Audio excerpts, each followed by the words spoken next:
murdering bastards! Doctor! Doctor, over here!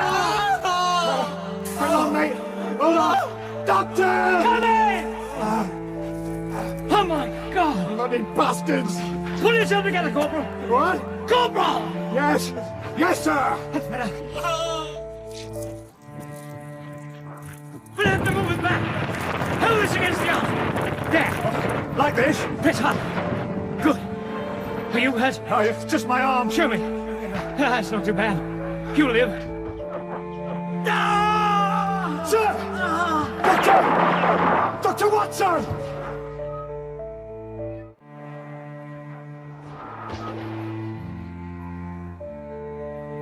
A Study in Scarlet by Sir Arthur Conan Doyle, dramatised in 2 parts by Bert Coules, with Clive Merrison as Sherlock Holmes and Michael Williams as Dr. John Watson. A Study in Scarlet, Part 1, Revenge. The Second Afghan War brought honours and promotion to many, but for me it had nothing but misfortune and disaster. I was shot in the shoulder at the fatal Battle of Maiwand, and, worn with pain and weak from prolonged hardship, I was struck down by enteric fever, the curse of our Indian possessions. For months my life was despaired of, and when at last I came to myself, I was so weak and emaciated that not a day was lost in sending me back to England. I landed a month later on Portsmouth Jetty, with my health irretrievably ruined. I had neither kith nor kin in England, and was therefore as free as air, or as free as an army pension of 11 shillings and 6pence a day will permit a man to be. Under such circumstances, I naturally gravitated to London, that great cesspool into which all the idlers and loungers of the empire are irresistibly drained. Thank you. Here. Thank you, sir.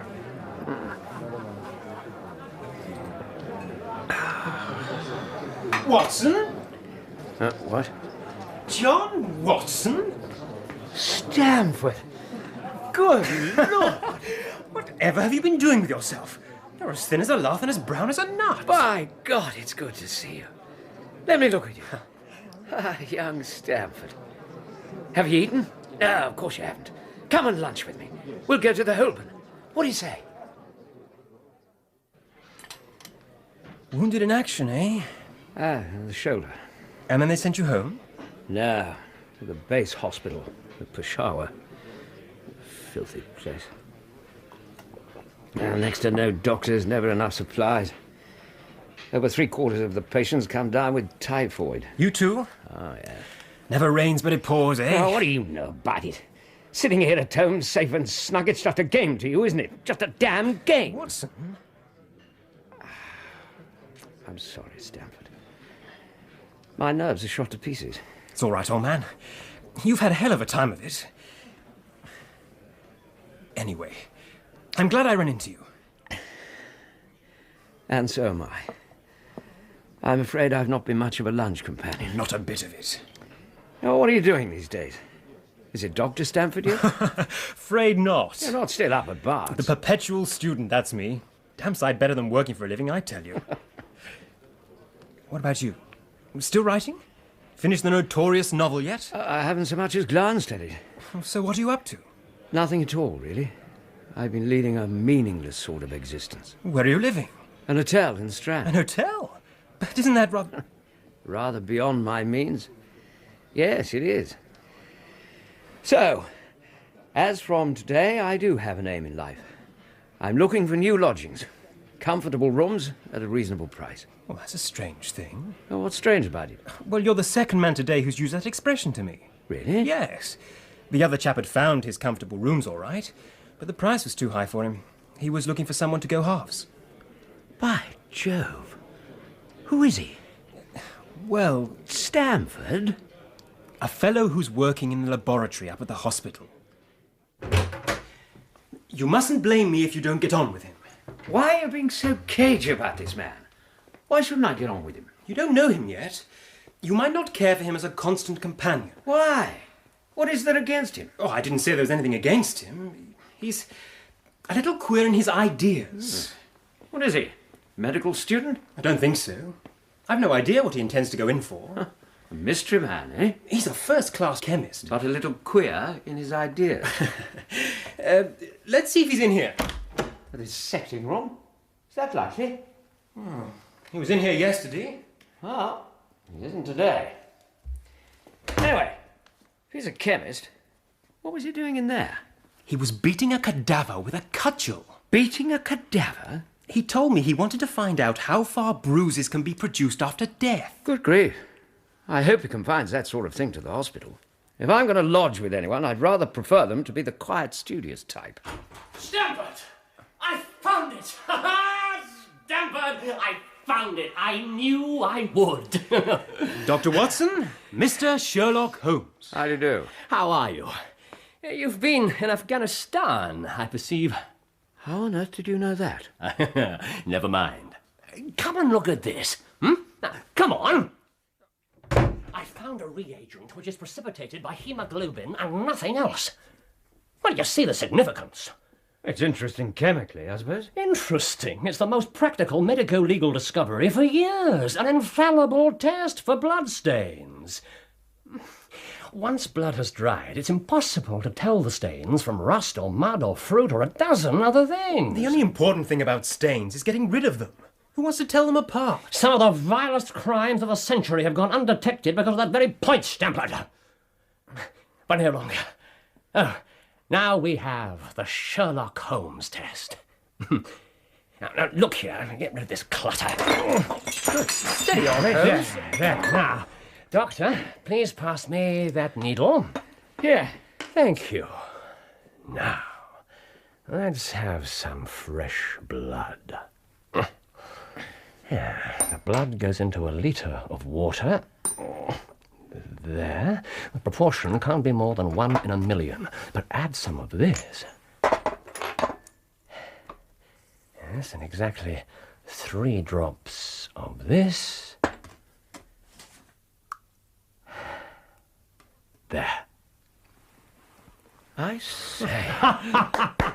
Beautiful, beautiful. An instant reaction and quite unmistakable. And it works on old blood as well as new. The Sherlock Holmes test. Congratulations. There was the case of von Bischoff at Frankfurt last year, and Mason in Bradford, and the notorious Muller, and Lefebvre of Montpellier, and Sampson of New Orleans. Oh, if this test had been in existence then. What if it had?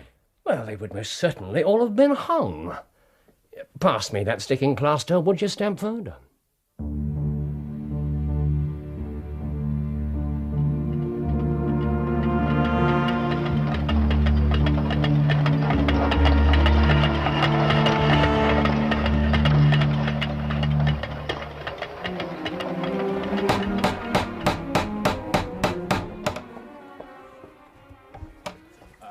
Madame Charpentier? My mother is out, sir. May I help you? My employer, Mr. Drebber, and I are looking for accommodation. 2 rooms, full board. Well, I'm not sure. Perhaps we could wait for Madame Charpentier. Well, Yes, we'll wait. I'm sure you can entertain us the meanwhile, eh?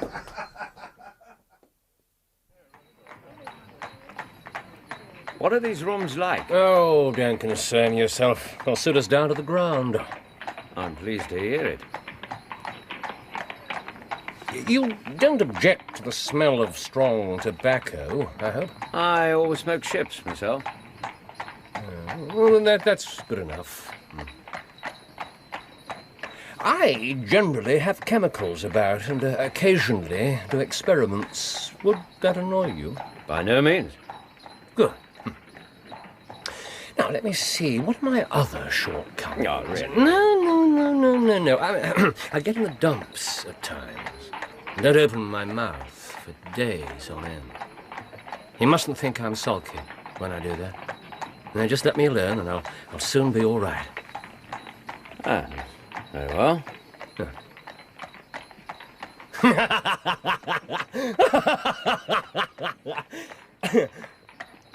What have you to confess now, Doctor? Me? Well, it's just as well for 2 fellows to know the worst of one another before they begin to live together. Come on. Well, I keep a bull pup. A dog? Yeah. A friendly little chap. His name's Beecher. What else? I object to rows because my nerves are shaken. I get up at all sorts of ungodly hours and I'm extremely lazy. I have another set of vices when I'm well, but those are the principal ones at present. Do you include violin playing in your category of rows? That depends upon the player. A well-played violin is a treat for the gods. A badly played one. Oh, that's all right then.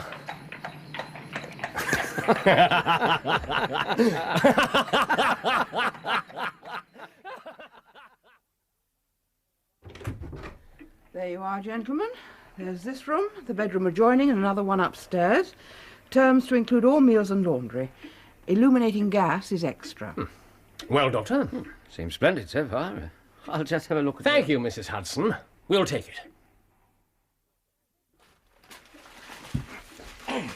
I think I'll have this corner for my chemicals, if you've no objection.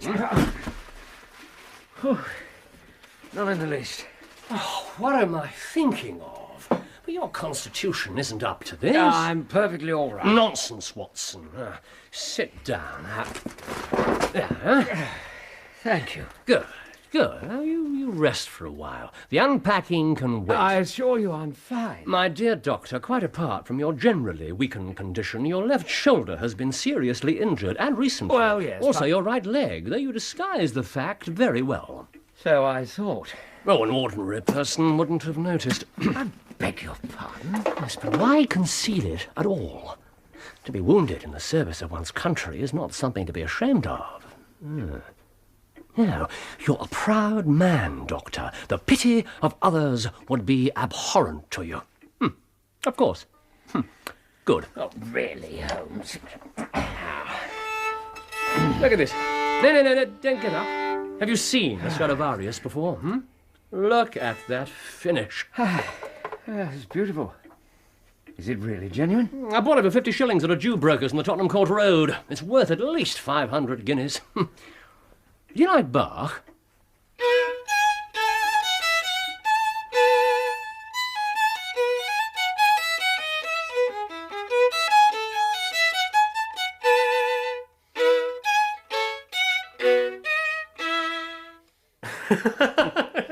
Do you like Bach? I'd rather listen to Gilbert and Sullivan. You should have told him. Oh, I did.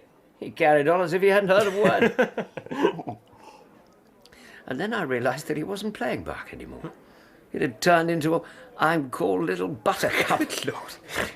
Yeah, the man's amazing. How's Beecher? Fighting fit. That was damn decent of you, Watson. I've always wanted a dog. Just never got round to doing anything about it. Does he miss me, do you think? Oh, doesn't seem to. Oh. Sorry. Didn't mean that the way it sounded. Ah, don't worry. Wasn't really fair on him. State I've been in. And it would never have worked out at Baker Street anyway. Extraordinary thing.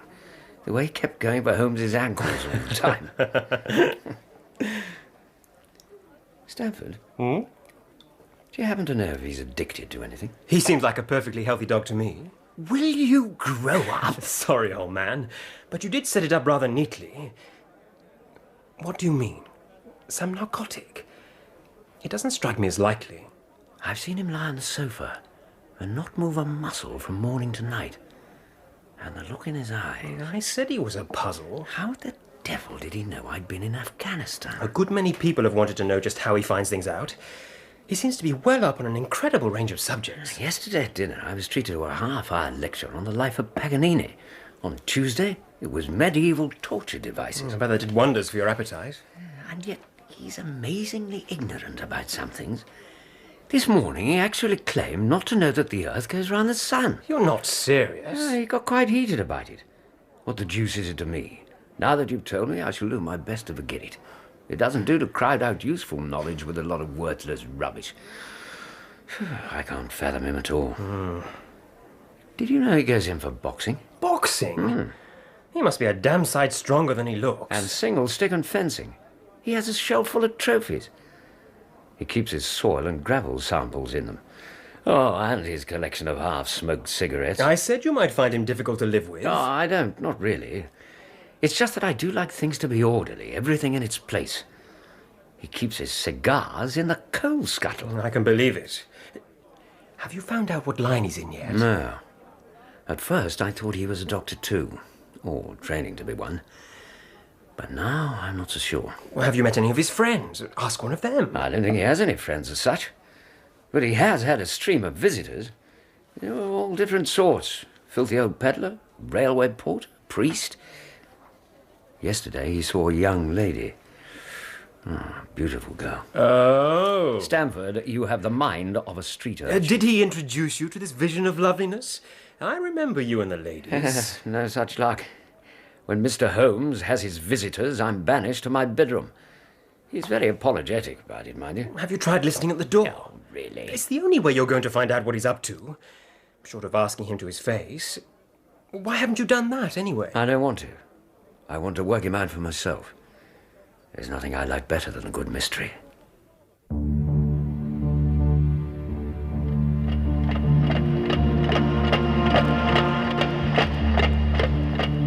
Have another drink.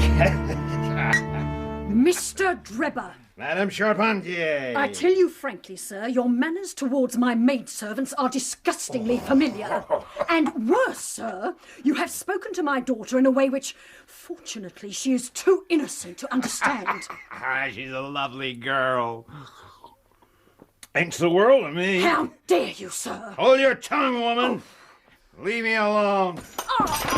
Damn the thing. Mother, whatever's going on?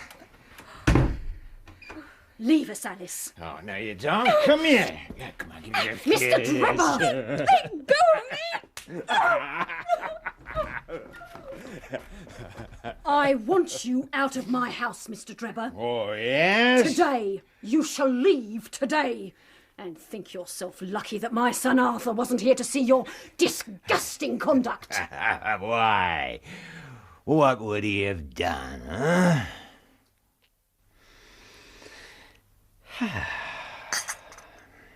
I must say, Holmes, you couldn't have found a place with a better cook. I haven't tasted steak and kidney pudding like that for years. Some brandy, Doctor? I believe I will. Thank you.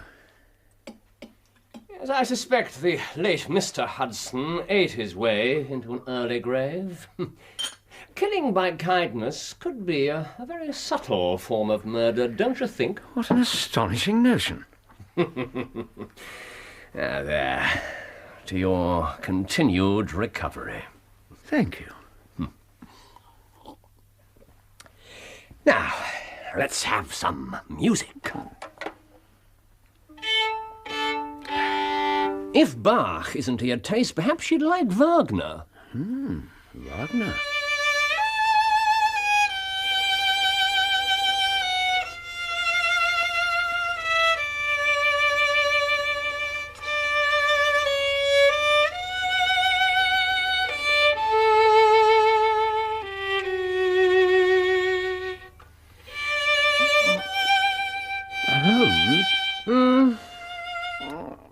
Oh, nothing.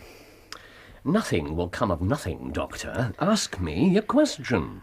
I realize it's not actually any of my business, but are you studying medicine? No. Oh. Sherlock Holmes. His limits. Holmes? Knowledge of literature, nil. Knowledge of philosophy, nil. Knowledge of astronomy, nil. Knowledge of politics, feeble. I burnt that list. Not very thoroughly. Knowledge of botany, variable, well up on belladonna, opium and poisons generally. Knows nothing of practical gardening. This is outrageous. Knowledge of geology, practical but limited. Knowledge of chemistry, profound. Thank you. Knowledge of anatomy, accurate but unsystematic. Knowledge of sensational literature, immense. Appears to know every detail of every horror perpetrated in the century. You left out but plays the violin well. That part you did succeed in burning. Oh, forgive me, Doctor, but I found your list as intriguing as you evidently find me. What conclusion have you drawn? I couldn't reach any conclusion. I burnt that list in frustration. All those clues, and you deduced nothing? Not a thing. Well.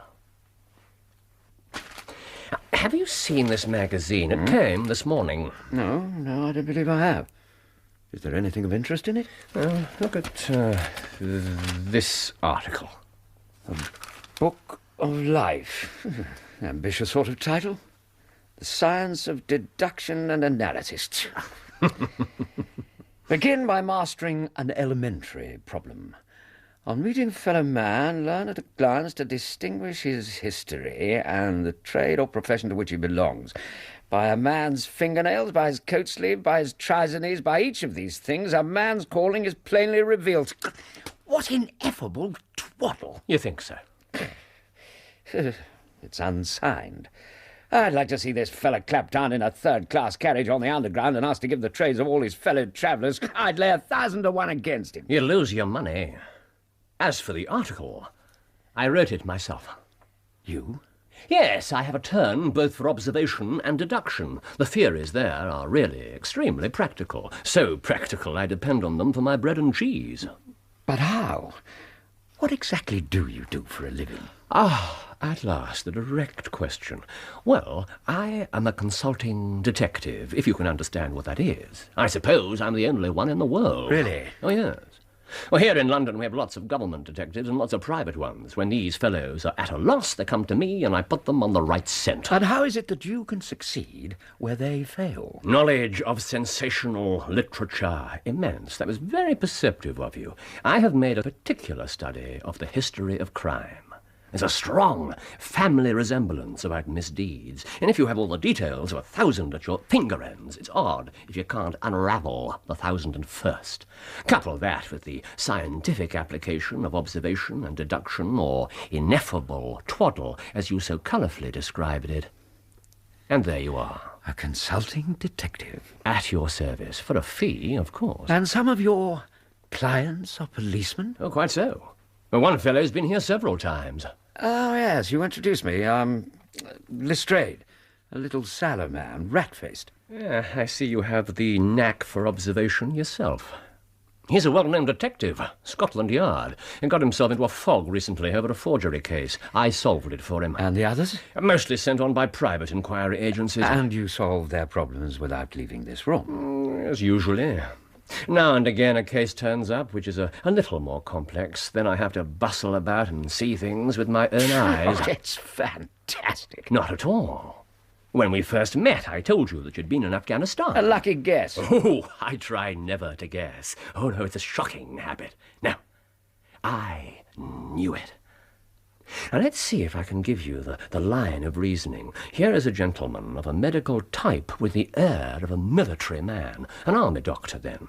He's just come from the tropics, for his face is dark, and that is not the natural colour of his skin, for his wrists are fair. He has undergone hardship and sickness, and has recently been seriously injured in at least 2 places. Where could an English army doctor have seen such trials? Clearly in Afghanistan. The whole train of thought didn't occupy a second. I put the conclusion into words, and you were astonished.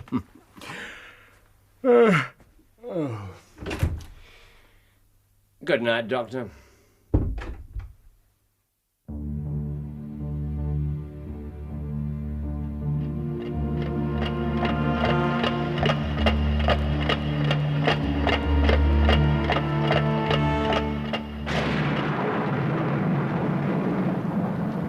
He was a terrible man, Arthur. Well, why didn't you throw him out earlier, Mother? They were paying £14 a week. And this the slack season. I thought I was acting for the best. It's all right, he's gone now. I wish I'd been here. Oh, please, Arthur, let's forget about it. Now, who on earth can that be at this hour? I'll go. There's no need. Jenny's still up. Hello, Jenny. Oh, no. Is it him? Is it Drebber? Good evening, ladies. I thought I told you that you were not... Surprised to see me, are you? I've come to take your little Alice away with me. like a princess. Come here and kiss me. Oh, come on. Trevor! What? Who's there? Take this for a kiss! Outside with you! Come on, get out! Now, you listen to me, Trevor. If you dare to show your face in our house again, I'll kill you. Do you hear me? And there's something to help you remember. I mean it, Trevor. I'll kill you!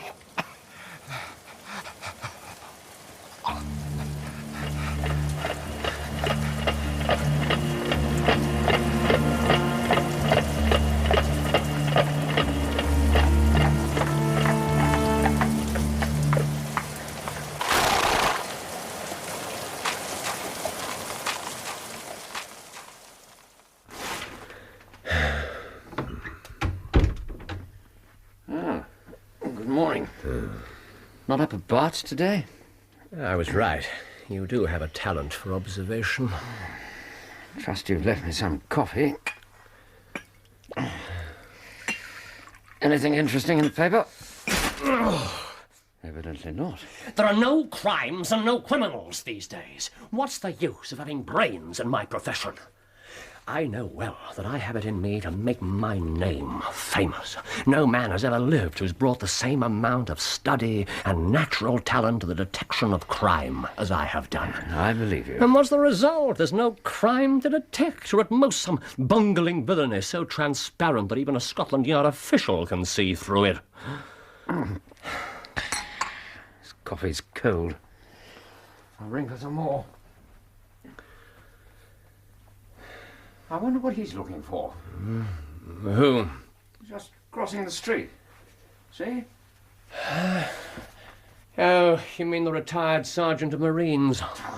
Brag and bunch! That's a pure guess and a safe one, too. You know perfectly well. I've no way of verifying it. On the contrary, I believe you'll have every chance. Listen. Retired Sergeant of Marines, eh? Undoubtedly. Come in. A person to see you, Mr. Holmes. Thank you, Mrs. Hudson. This way. Gentlemen. I have a letter for Mr. Sherlock Holmes. Ah, thank you. Good day, gentlemen. One moment, my man. Sir?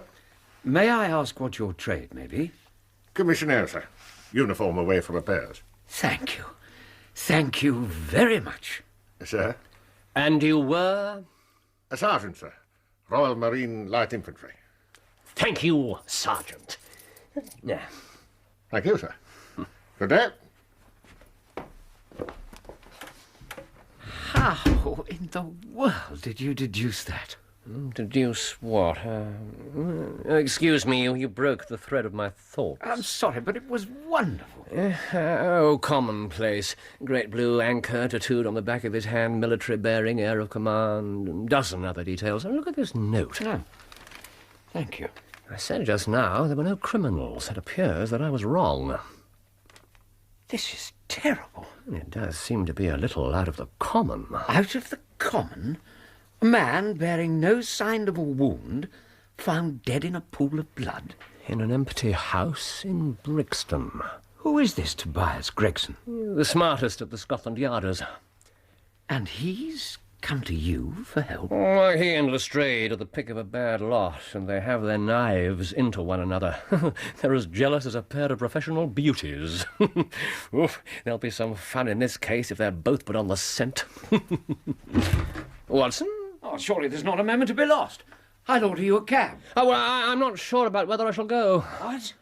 It's just a chance you've been longing for. Oh, my dear fellow, what does it matter to me? Supposing I do unravel the problem, Gregson and Lestrade and company will pocket all the credit. That comes of being an unofficial personage. But he begs you to help him. Yes, well, he knows that I'm his superior and acknowledges it to me, but he'd cut his tongue out before owning it to a third person.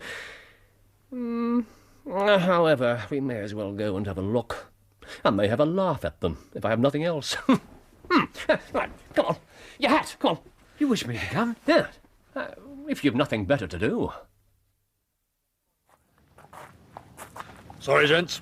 Can't go in there. Good morning, Constable. We are here at Inspector Gregson's invitation. Oh, beg your pardon, sir. You'll find him inside, with Inspector Lestrade. Oh, excellent. Sir? Nothing. Come along, Watson. Thank you, Constable. Sir?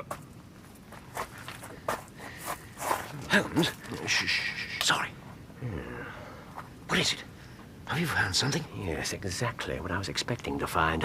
Ah, footprints. Watson. Yes? This may not be pleasant. Are you sure your nerves can take it? I wouldn't miss this for the world. Good man. Ah, Gregson. Mr. Holmes, it's kind of you to come. Inspector Tobias Gregson, Dr. John Watson. Good day, Doctor. Inspector? I'll be glad of an expert medical opinion. Oh, come in, gentlemen. I've left everything untouched. Except that. Mr. Holmes? The pathway man. If a herd of buffaloes had passed along it, there couldn't be a greater mess. I've had so much to do inside the house. I had relied on Mr. Lestrade to look after the path. Of course. Did you come here in a cab, Gregson? No, sir. Nor Lestrade? No, sir. Ah. Then let us go and look at this unfortunate individual. Have you found out who the poor fellow was yet, Inspector? Yes, we have, Doctor. He was an American, seemingly. Name of... Drebber. Enoch J. Drebber. Thank you, Mr. Lestrade. Mr. Gregson. Good morning, Mr. Holmes. Lestrade. I didn't expect to see you here, Doctor. Good morning, Inspector. Well, I suppose there's no harm. It's this room, gentlemen, but before you go in, perhaps I should warn you. It's not exactly pretty. Yes, Lestrade. Good God. Fascinating. This case will make a stir, mark my words. It beats anything I've seen, and I'm no chicken. I agree with Lestrade. This is a nasty business. Come, Doctor. To work.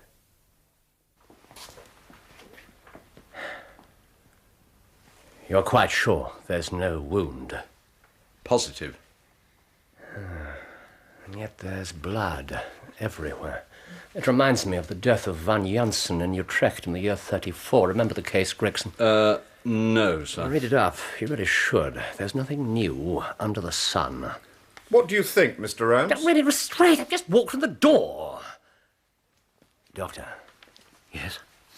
I wonder if you'd oblige me by taking a few notes. Notes? It would be of enormous assistance. Then I'd be glad to. Use my notepad. You have a pencil? Yes. Excellent. Gregson, with your permission, I shall examine the body. Yes, go ahead. Thank you. Lestrade. Mr. Holmes? Be so good as to hold my hat. Now, let's see. Yes. Now, this is the body of a man about 43 or 44 years of age. Middle-sized, broad-shouldered, well-dressed, immaculate collar and cuffs. Patent leather boots, size 10. A top hat on the floor beside him. Body curiously twisted, hands clenched, legs interlocked. Watson. Yes, Holmes? Smell his lips. Good Lord. Quite so. Thank you, Doctor. He's not been moved at all. No more than we had to examine him properly. Yes, of course. Lestrade, give me a hand to turn him over. Right. A ring. It was caught up in the folds of his jacket. Got it!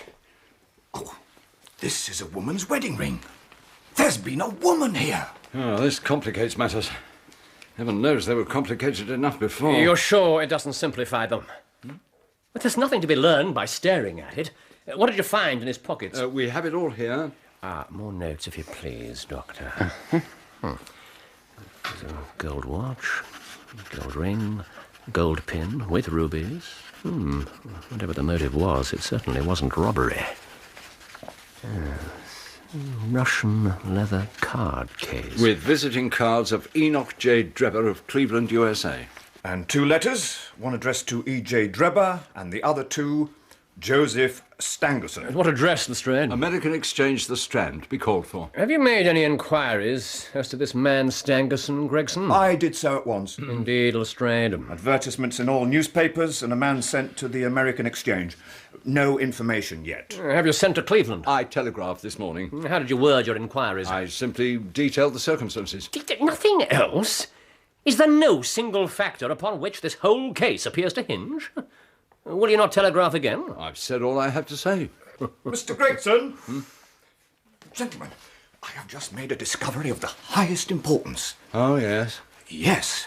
Pray, look over here. This is the darkest part of the room, but observe this candle stub on the shelf. When it was burning, this area of the wall would have been clearly lit. Now, what do you make of that? Good God. Is that blood? Yes. R-A-C-H-E.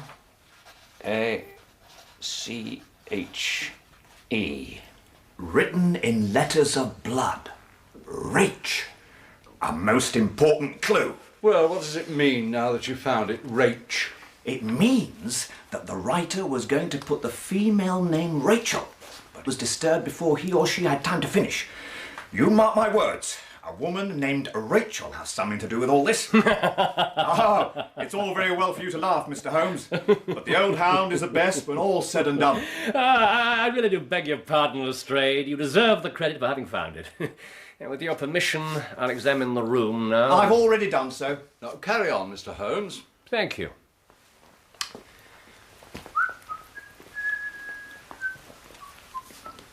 He won't find anything else. I'll bet my pension. Look at him sniffing around. No disrespect intended, Doctor, but there's a right way and a wrong way to go about this sort of work. Yes, I'm sure there is. Have you known him long, Doctor? Long enough to know that he does nothing without some definite purpose. Mr. Holmes, what do you think? It would be robbing you of the credit if I were to presume to help you. You two are doing so well. But I should like to speak to the constable who found the body. John Rance. He's off duty now. I have a note of his home address. Here you are, Doctor. Thank you, Inspector. Come along, Watson. We'll look him up. I'll tell you one thing which may help you in the case. Oh, yes? There has been a murder done, and the murderer was a man. He was more than 6 feet high, was in the prime of life, had small feet for his height, wore coarse, square-toed boots, and smoked a Trichinopoly cigar. He came here with his victim in a 4-wheeled cab, which was drawn by a horse with 3 old shoes and a new one on his off foreleg. In all probability, the murderer had a florid face, and the fingernails of his right hand were remarkably long. These are only a few indications, but they may assist you. If this man was murdered, how was it done? Poison. Poison? Oh, and one other thing, Lestrade. Don't waste your time looking for Miss Rachel. Rache is the German word for revenge. Good morning.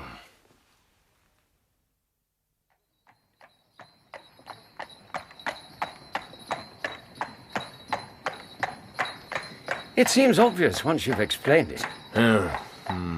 I can understand how you knew about the cab and its horse from the signs in the mud, and how you calculated the height of the murderer from the length of his stride. I was right about the footprints. You were right about the footprints. But what about his age? In the prime of life, you said. Well, if a man can step 4.5 feet without the smallest effort, he can't be quite in the sear and yellow. There's no mystery about it. The abnormally long fingernails? The writing on the wall was done with a man's forefinger dipped in blood. The scratches made by his nail were unmistakable, as was the wholly distinctive ash which had dropped from his Trichinopoly cigar. I flatter myself that I can distinguish at a glance the ash of any known brand of cigar or tobacco. Good Lord. You said the murderer had a florid face. No, I said that there was a strong probability of it, which is not the same thing. Yet my head's in a whirl. Rache, revenge. Are we looking for a German assassin? I'm not going to tell you anything more, Doctor. Oh. You know, a conjurer gets no credit once he's explained his tricks. If I show you too many of my methods, you'll conclude that I'm a very ordinary individual after all. Oh, never. You have brought detection as near an exact science as it ever will be brought in this world. I'll tell you one more thing I read from the footprints. The two men came in the same cab and they walked down the path as friendly as possible, arm in all probability. Arm in arm? Yes, once they got inside, patent leathers, the victim stood still and square toes walked up and down the room, getting more and more excited. Then, the tragedy occurred. We must hurry up. I want to go to a concert this afternoon. I'll tell it you from the beginning, sir. My time is from 10 at night till 6 in the morning. At 11, there was a fight at the White Hart, but by that it was quiet enough on the beat. About 2, or maybe a little after, I thought I'd take a bit of a look around down the Brixton Road.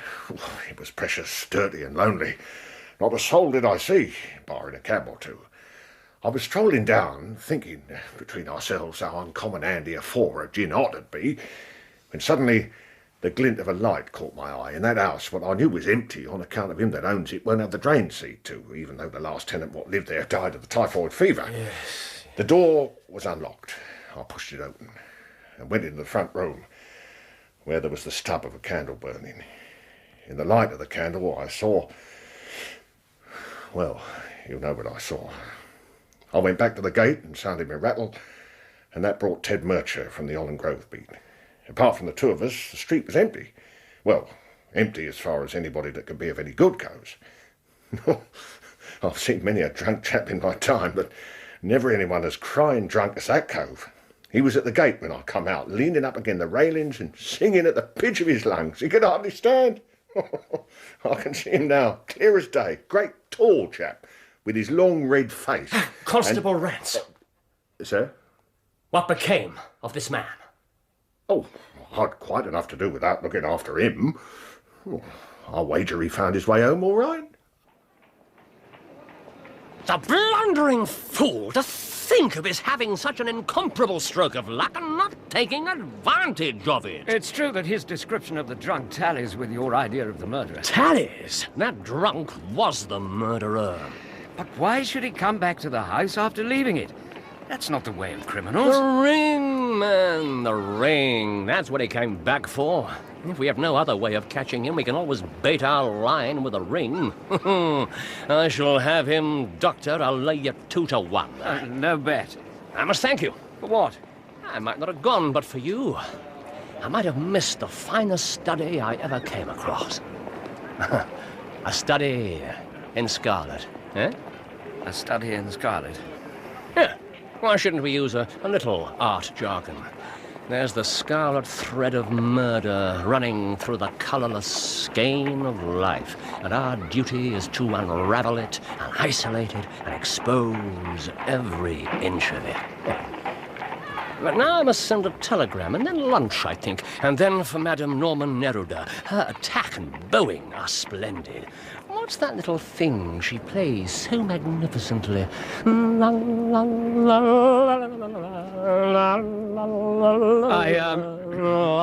don't believe I know it.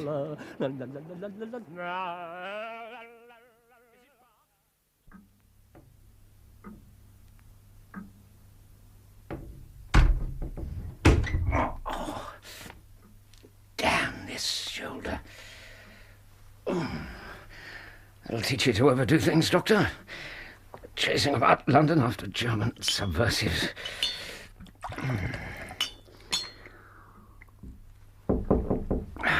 Come in. Ah, good afternoon, Doctor. I thought I heard you come back. I just wanted to see if dinner at the usual time would be convenient. Why, Dr. Watson, whatever is the matter? Nothing, Mrs. Hudson, nothing at all. Nonsense. Come over here and sit down this minute. You look exhausted. My dear lady, I assure Don't you try to sweet-talk me, young man. I'm not some slip of a thing you can get around just like that. Mrs. Hudson? Yes, well, I dare say it's worked with a good few before now, but I've seen something of life, and I know a sick man when I see one. Now, are you going to sit down, Doctor, or are you going to be stubborn and stand there pretending until you fall down? I'm sorry, Mrs. Hudson. You're quite right. That's better. I'll get you some chamomile tea. And while I'm doing it, you can put your feet up. Here, let me help you.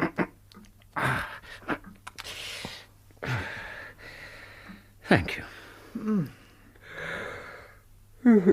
Oh, I do beg your pardon. Try to get some sleep. I dare say he won't be back for hours yet. What is it this time? The hospital again? Another stroll around the East End? Violin concert. St. James's Hall, I think. He's one of a kind, your friend. No, I'll see to your tea. You get some sleep. You wouldn't believe the morning I've had, Mrs. Hudson. I dare say not. Sleep now. I don't think I could. It's too much excitement, you see. Too much excitement.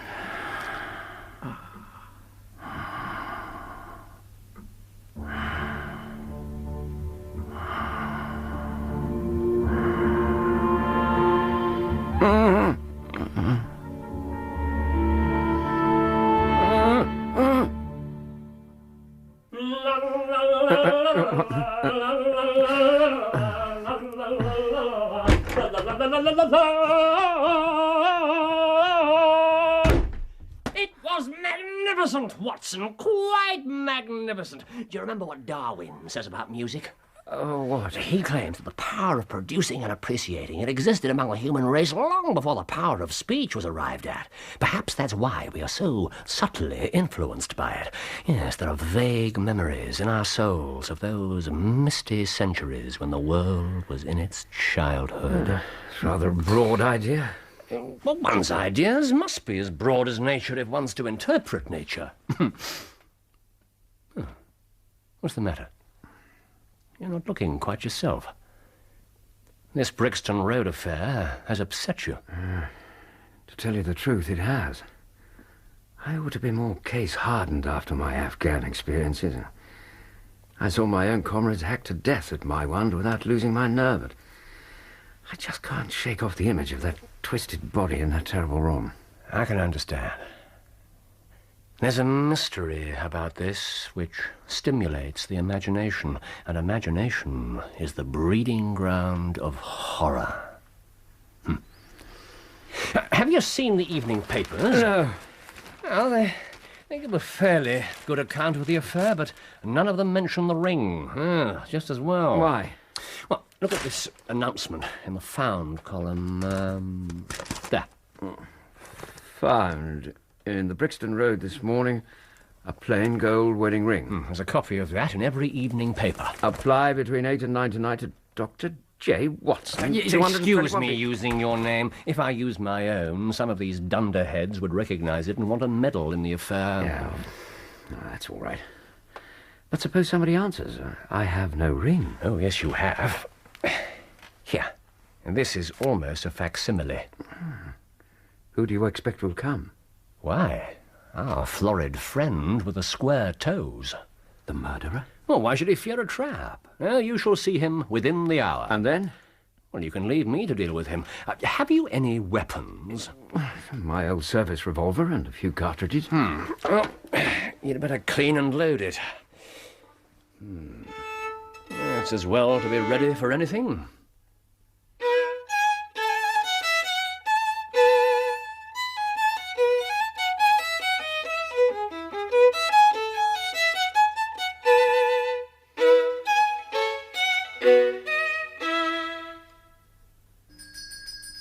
Put your pistol in your pocket. Speak to him in an ordinary way. Don't frighten him.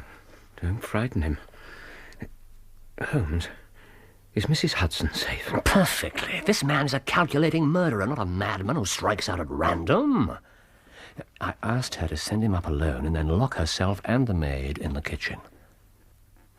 Here he is. Remember, do nothing to make him suspicious. He's already killed one man. Come in.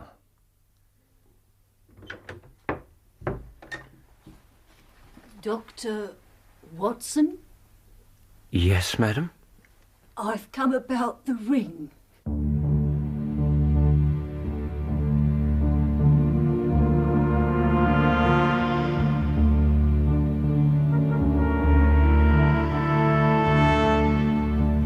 What o'clock did you return here last night? I've told you I can't remember. You admit to assaulting the man? Yes, how many more times? And then you left him lying in the gutter and just walked away. Can you produce any witnesses to support this story? Other than members of your family, I mean? I thought I heard a cab. You thought you heard a cab? Well, the cabby may have seen us, I don't know. Arthur Charpentier, I'm placing you under arrest for the willful murder of one Enoch J. Drebber of the United States of America. Take him away. God bless you, sir. You've done a Christian deed this day. We never thought to see this ring again, that we didn't. I'm pleased to have been of service, Mrs. Sawyer. Good evening to you. And to you, Doctor. My Sally will be a glad woman this night. The Lord be praised. God bless you. And you too, sir. Good night. Good night.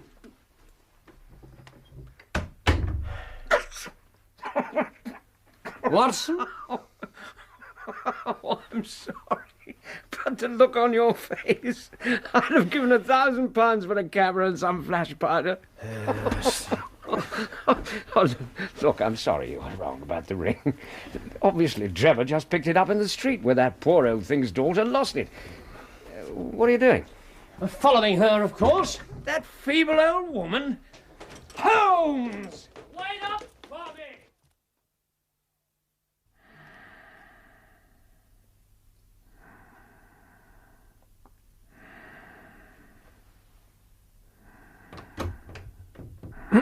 Who's there? Easy, Watson.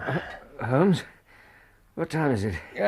Just before midnight. Do you mind if I light the lamp?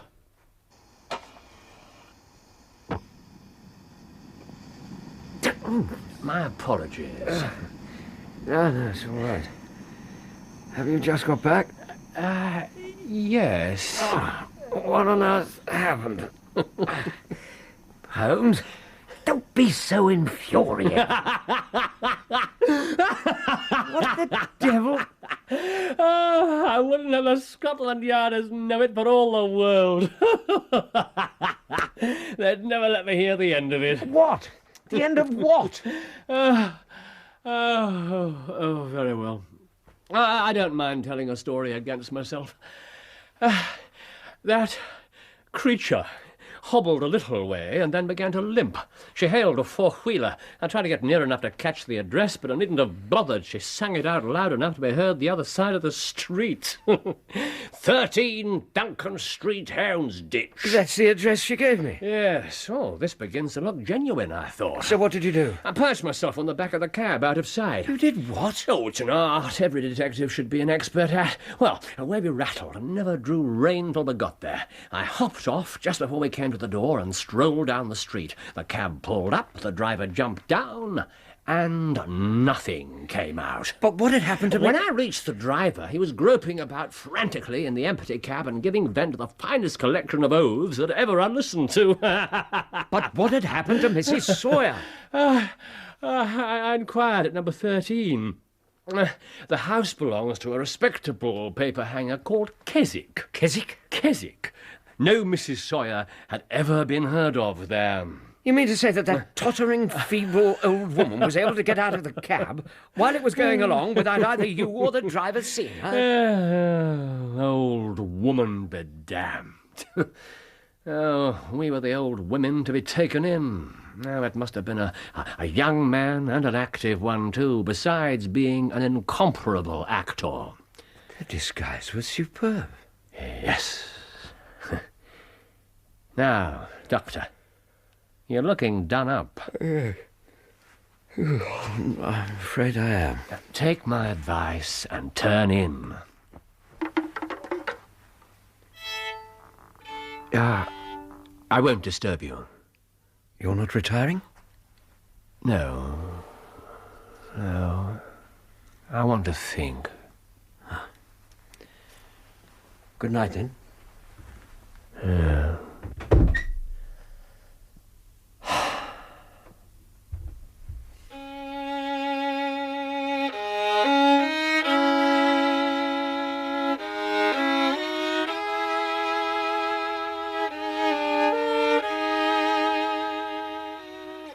I left him in the dim light of the lamp, seated in front of the smouldering fire, wrapped in an old mouse-coloured dressing gown, his eyes fixed vacantly upon the corner of the room, and his long legs stretched out across the hearth.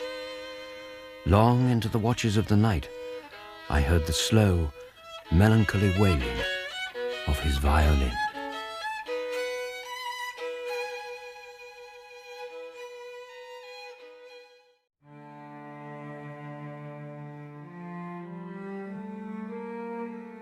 A man lies dead in an empty house, his face and limbs hideously contorted. The floor and walls of the room are spattered with blood. There are no wounds on his body. The scarlet thread of murder runs through the colourless skein of life, and our duty is to unravel it and isolate it and expose every inch of it.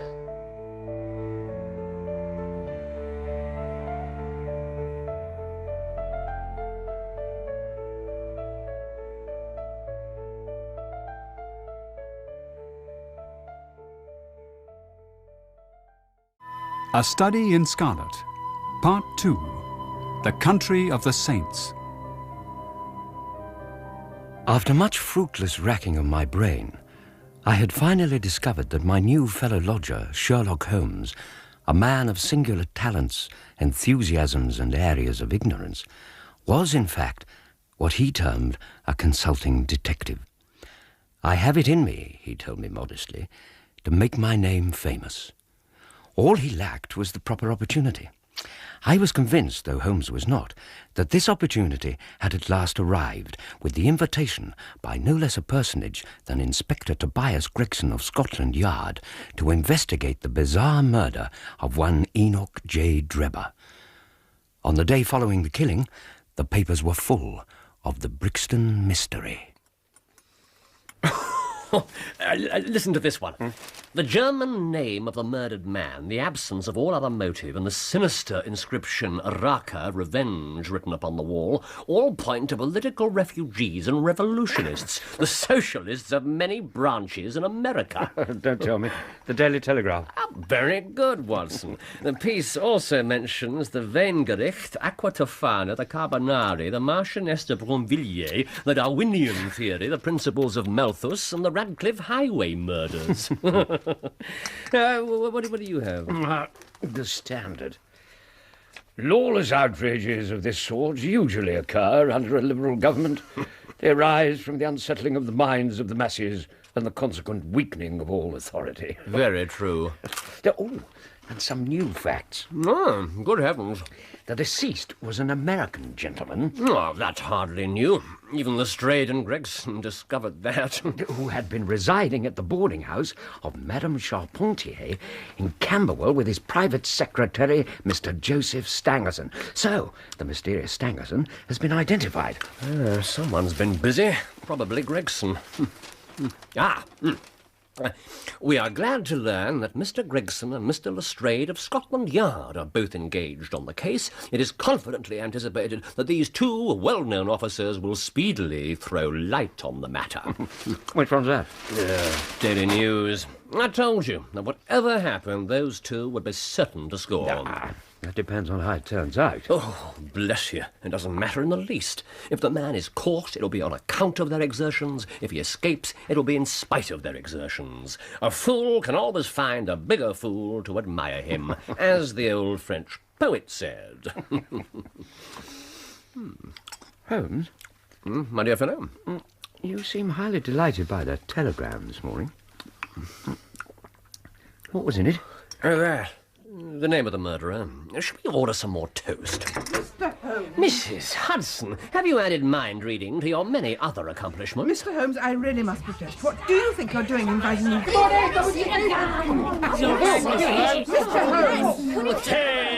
Holmes! Mr. Holmes, in all my years I have never witnessed such a display. Silence in the ranks. Mrs. Hudson, may I present the Baker Street Division of the Detective Police Force? In future, you must wait in the street. Wiggins, you can come up alone to report. Yes, sir. Now, was there anything else, Mrs. Hudson? There was not.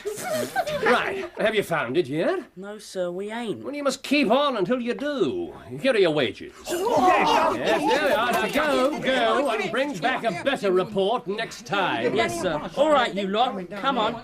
Hold it. Put 'em back, Vicky. I ain't got nothing. Vicky. That's better. So long, gents.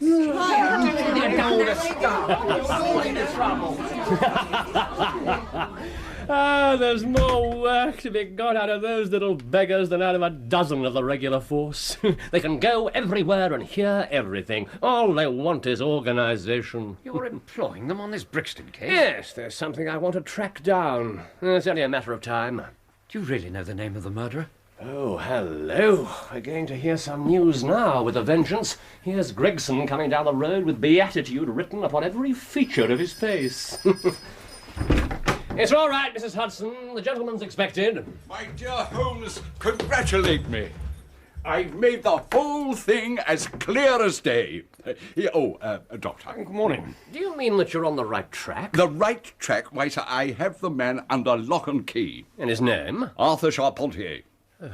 Take a seat, Gregson. Try one of these cigars. Yes, we're anxious to know how you managed it, aren't we, Watson? Well, yes. Of course we are. The fun of it is that fool Lestrade has gone off on the wrong track altogether.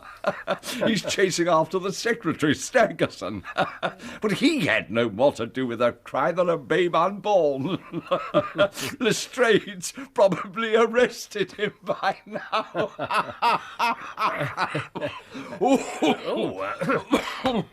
My dear Gregson. Oh, thank you, Mr. Holmes. How exactly did you get your clue? Yeah, well, now, I'll tell you all about it. Of course, gentlemen, this is strictly between ourselves. Of course. Well, the first difficulty was the tracing of this Drebber's movements prior to his murder. Now, you may not remember it, but there was a hat lying beside the body. Yes, made by John Underwood and Sons, 129 Camberwell Road. Oh, I'd no idea you noticed that. Have you been there? No. Now, you should never neglect a clue, however small it may seem. To a great mind, nothing is little. Exactly. Well, I went to Underwood and Sons and had them checked back in their books. Now, that hat was bought by a Mr. Drebber and was delivered. That's how I got his address. Smart, very smart. I called upon Madame Charpentier. You know that feeling, Mr. Holmes, when you come up on the right scent, a kind of thrill in your nerves? I do indeed.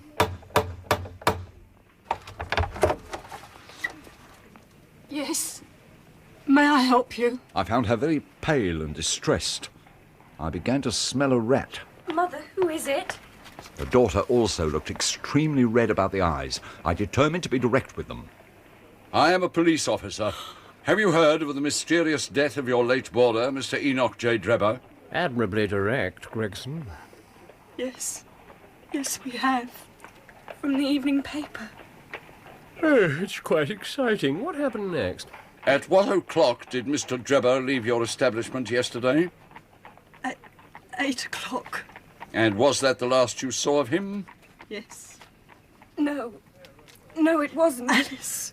No good can ever come of falsehood, Mother. Let us be frank with this gentleman. We did see Mr. Drebber again. God forgive you. You have murdered your brother. I persuaded Madame Charpentier to make a clean breast of the facts. Now, apparently, this Drebber was a bit of a bad lot, and he and Stangerson were ordered off the premises. The Drebber had returned roaring drunk and made obscene advances towards her daughter. This was witnessed by the son, Arthur Charpentier, who soundly trounced the American and threw him out of the house. Surely, Inspector, that's exactly what one would have expected him to do. Yes, Doctor, of course. But then this Arthur followed Drebber out into the street to send him on his way. Now, both the mother and the daughter clearly heard the son's words. And they were? I mean it, Drebber, I'll kill you.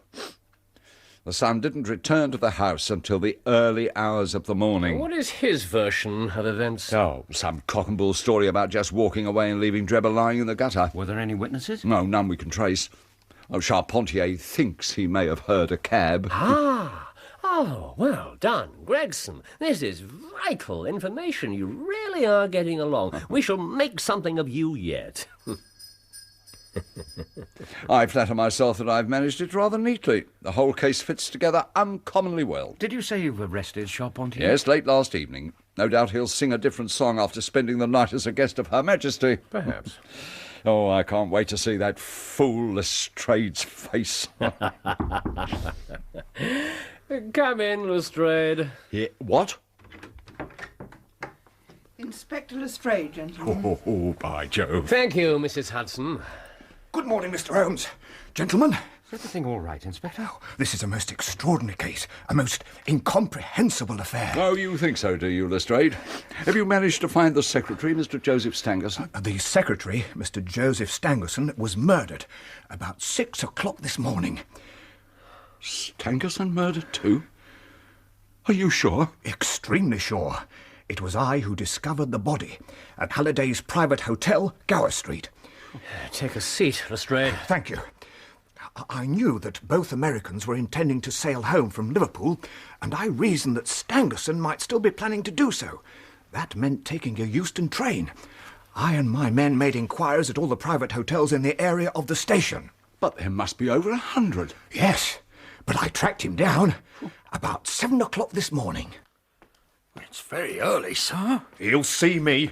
Are you the gentleman he's been expecting, then? I doubt it. Which room is it? Here we are, sir. Number 23. Right. You can go now. Oh, God! What's the matter? Have you got a pass key? Look, what's going on? Who are you? I'm a police officer. Stand back! What? Oh, my God! I'd seen something that made me feel sick, in spite of my 20 years' experience. A little red ribbon of blood was flowing out from under the door. It had meandered across the passage and formed a pool along the skirting at the other side. And inside the room? The window was open, and beside it, all huddled up, was the body of a man lying in a pool of blood. The porter identified him as Stangerson.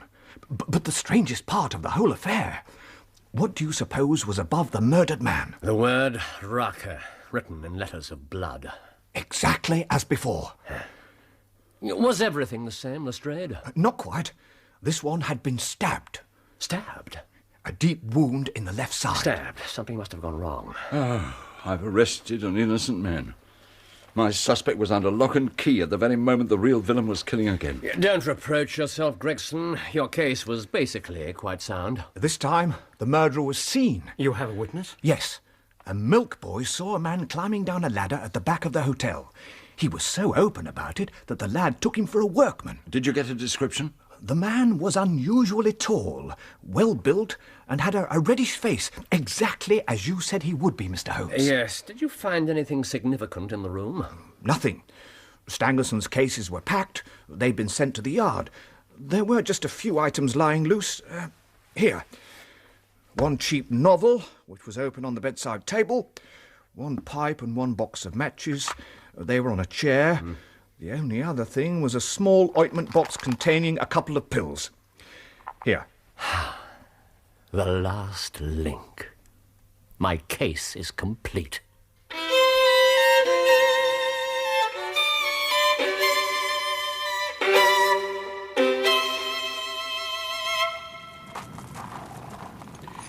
There you are, old girl. Easy. You won't have to put up with me much longer, I reckon. Ready? Well, off we go, then. Hey, cabby! Wait, mister! Oh, girl. Oh. Oh, thanks, mister. What do you want, boy? The governor in the office said your name's Hope. Jefferson Hope. Well, what if it is? There's a gent got a job for you. Good money in it, he said. Was this some kind of joke? No, honest, mister. I better not be. All right, where does he live? This gent of yours. Baker Street, 221B, Baker Street. Here's the poor creature, Doctor. You can see he's suffering. I tell the maid I'd ask you to put him out of his misery. She's down there now, sobbing her heart out. She really loves this old dog. Don't worry, Mrs. Hudson. He won't suffer much longer. Thank you, sir. I'll go and tell the girl. Oh, easy, boy. Poor old fellow. Now, look, Mr. Holmes, what exactly is all this about? Why have you sent for this animal? Patience, my friend. I now have in my hands all the threads which have formed such a tangle. I am as certain of the main facts as if I had seen them with my own eyes. I will give you a proof of my knowledge. Doctor, are these ordinary pills? Here. No. No, they're not. They're unusually light and transparent. Probably soluble in water. I couldn't really say any more without a proper analysis. I believe we have a quicker method to hand. I shall cut one of the pills in two and put one half safely back in its box. Now, if we put a little water in this saucer, then you will perceive that the doctor is right, and the half pill readily dissolves in it. Mr. Holmes, this may be very interesting, but I cannot see what it has to do with this case. It has everything to do with it. I shall now add a little milk to the mixture to make it palatable. Now, on presenting it to the dog, we find that he laps it up quickly enough. Now, Holmes? If you'll excuse us, Mr. Holmes, my colleague and I have a murderer to track down. Wait! It can't be a coincidence. It's impossible that it should be a coincidence. The very pills which I suspected in the case of Drebber are actually found after the death of Stangerson, and yet they're inert. What can it mean? What can it mean? Ah! I have it! I have it! The other pill. The other pill. Cut it in two. More water. Yes, dissolve it. Milk. Stir. Right. Here you are, boy. Try this. Look, Watson. Look. Gregson. Lestrade. What's the matter with the animal? Ha ha! It's dead! It's dead! My God! Good Lord. Poor creature. Of the two pills in the box, one was the most deadly poison and the other was entirely harmless. Oh, I ought to have known that before I ever saw the box at all. I'll have that pill box back, if you please. And now look here, Mr. Holmes, we are all ready to acknowledge that you're a smart man and have your own methods of working, but we want something more than theory and preaching now. It's a question of taking the man. Gregson made his case out and he was wrong. I went after my man, Stangerson, and I was wrong too. You've thrown out hints here and hints there, but can you name the man who did it? Any delay in arresting the killer might give him time to strike again. The doctor's quite right, sir. There will be no more murders. You can put that consideration out of the question. You ask me if I know the name of the assassin. I do. Then it's your duty to... The mere knowing of his name is a small thing, however, compared with the power of laying our hands upon him. Give us the name, Mr. Holmes. If this man gains the slightest suspicion that the official force is onto him, he would change his name and vanish in an instant. You would be powerless to trace him. And now look here, sir, this is not good enough. You must give us the name. No. I cannot. Yes. What is it, Mrs. Hudson? Someone for you, Mr. Holmes. Beg pardon, sir. Oh, really? Yes, Wiggins. I've got a cab downstairs. Oh, good boy. Here. Oh, thanks, sir. The cabman may as well help me with my boxes. Ask him to step up, Wiggins. Yeah, right away, sir. What's this about, Mr. Holmes? I hope you're not planning to leave the capital. Doctor, be so good as to fetch my handcuffs. Your handcuffs? In my writing desk, right-hand drawer. Oh, certainly. Here you are. Mr. Holmes. Why don't you introduce this pattern at Scotland Yard? Look, they fasten in an instant. The L pattern's quite good enough, if we can only find the right pair of wrists to put them on. Very good, very good. Excuse me, gentlemen, while I just strap up this portmanteau. Mr. Holmes? Ah, cabby. Just give me a help with this buckle, would you? Move aside, sir. Now let me do it. What? Gentlemen, let me introduce you to Mr. Jefferson Hope, the murderer of Enoch Drebber and of Joseph Stangerson. No! Stop him! No, you don't. Hold him still! I've got his legs! I've got him. Now, Mr. Hope, I have no desire to do so. I assure you that I'm quite capable of breaking your arm if you render it necessary. You let me go. I know any odds are against me. Very well. These two gentlemen are police officers, and as soon as one of them regains his breath, I'd rather fancy you're going to find yourself under arrest.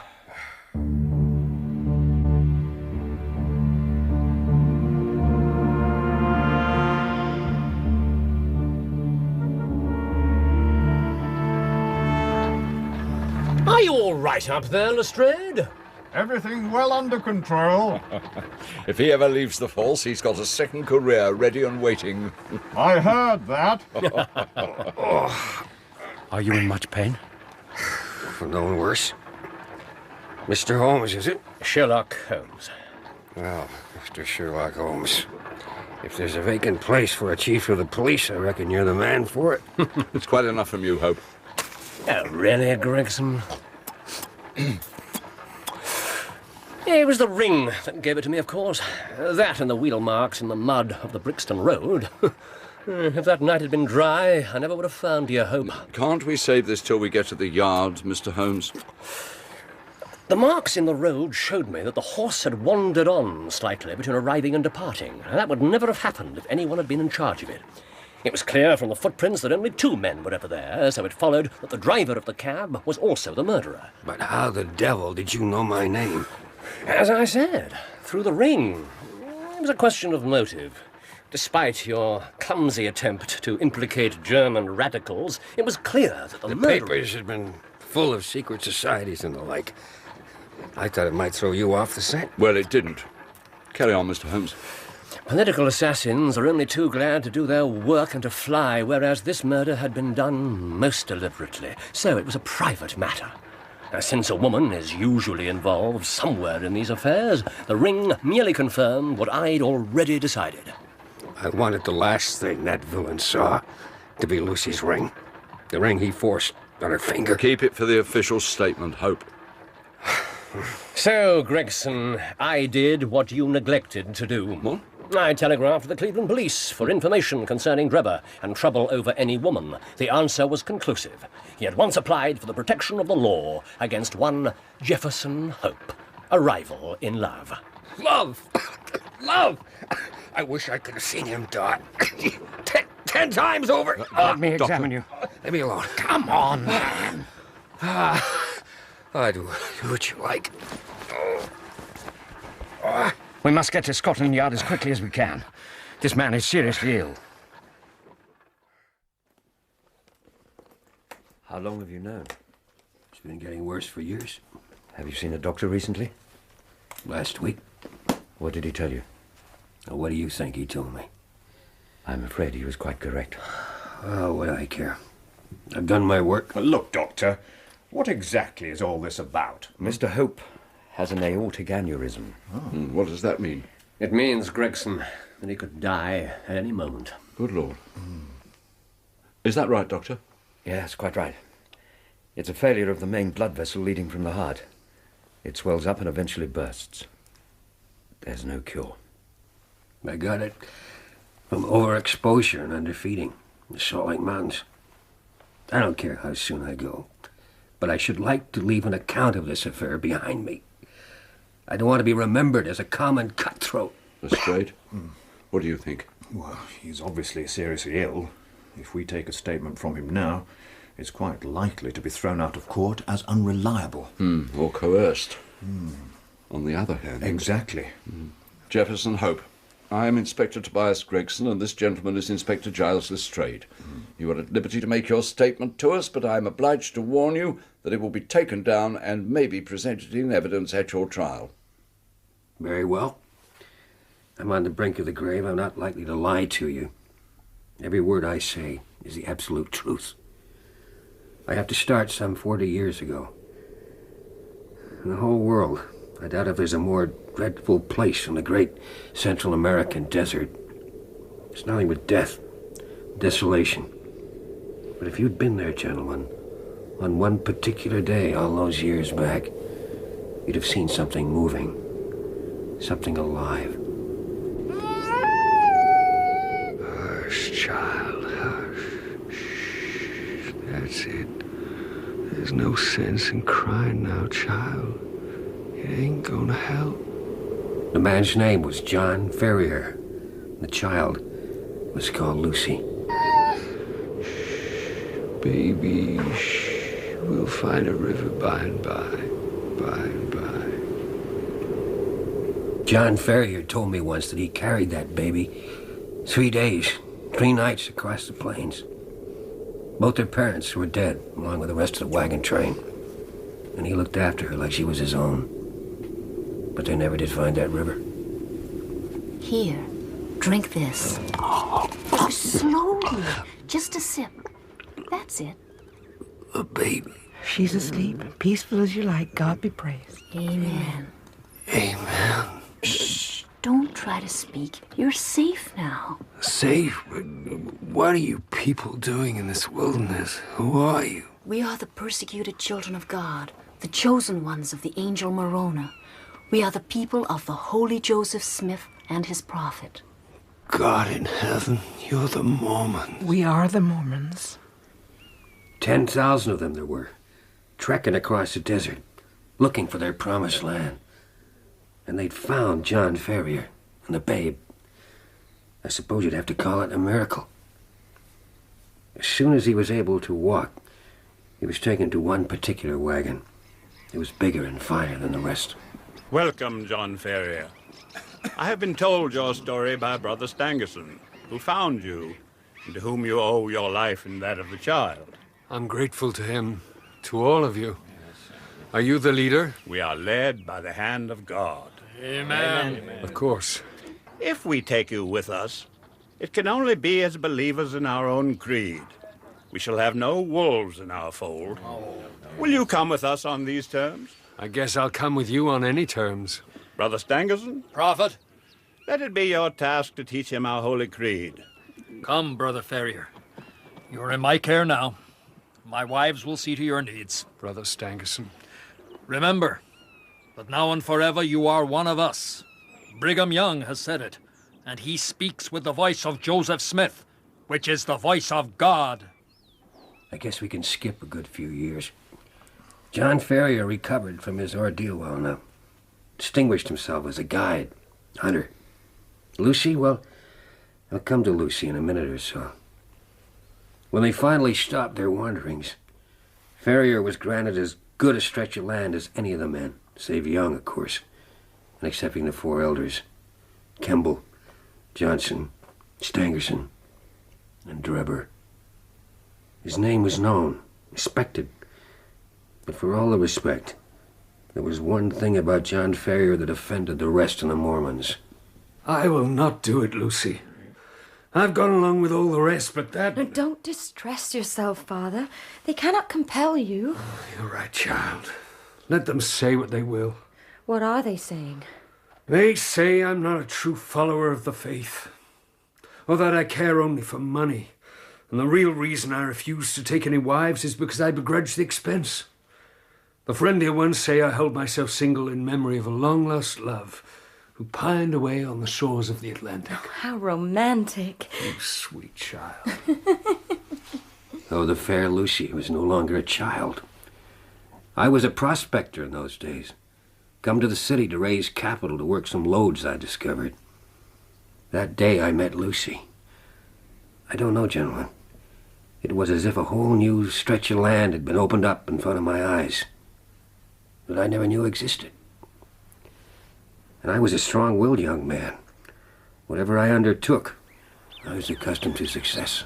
Lucy! Jefferson! Lucy, listen. I have to go away. Go away? Well, for a month. 2 at the most. 2 months? No, you can't. I'll die. You'll not die. But 2 months at the most. And then I'll come back. I'll ask you to be mine. Oh, Jefferson. Look, your father has given me his consent. Well, of course, if you and Father have arranged it all between you, there's no more to be said. So you will? Look, the longer I stay, the harder it'll be to go. Goodbye. Bye, Lucy. In 2 months, you'll see me. Goodbye, my love. Less than 2 months. Oh, Jefferson. Oh, if I'd known. If I'd had the smallest suspicion, do you think I would have ridden away like that? Do you? Do you? Easy. Here, drink this. Here. Slowly. Yeah, I think we should postpone this. No. No, I must continue. Doctor, what's your opinion? I think we should carry on. But before we do...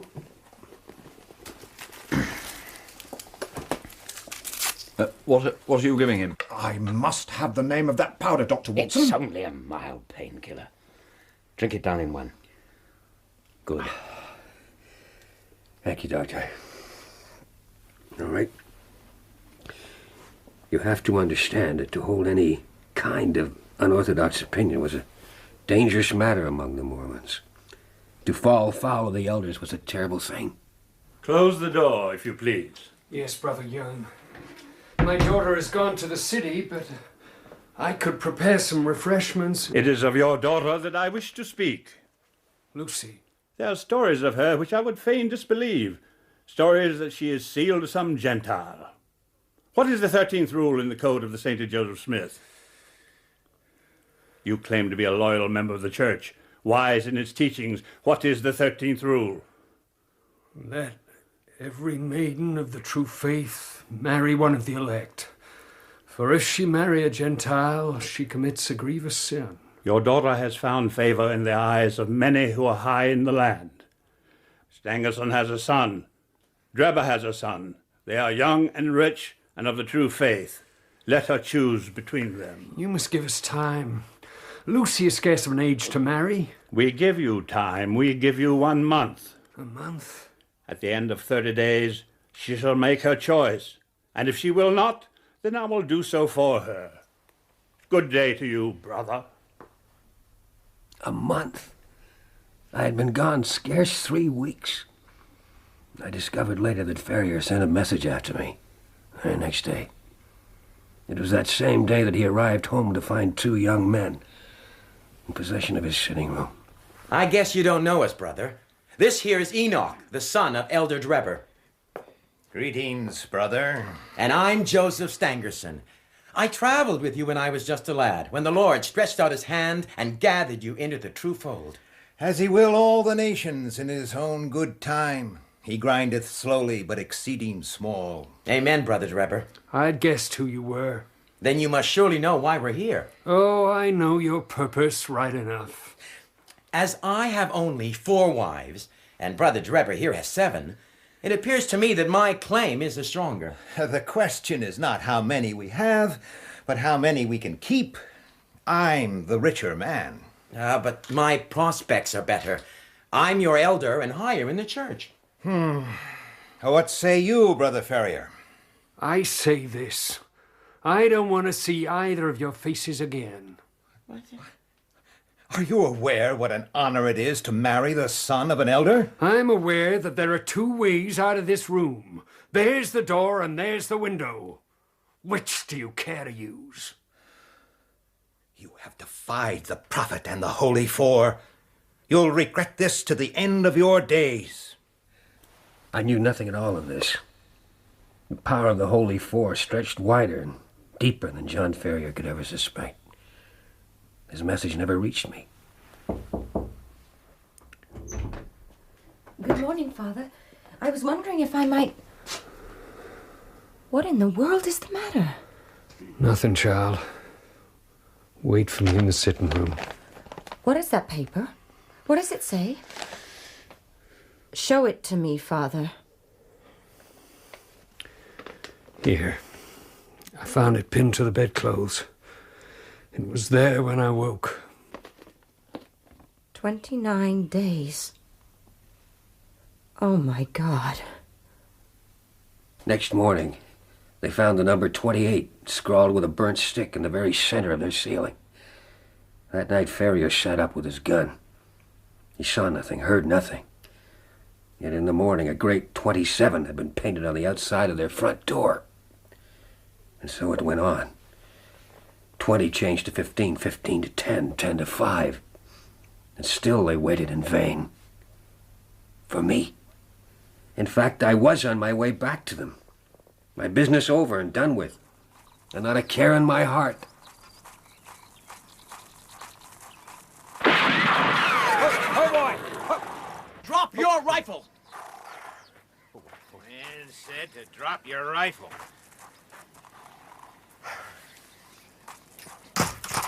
Get off your horse.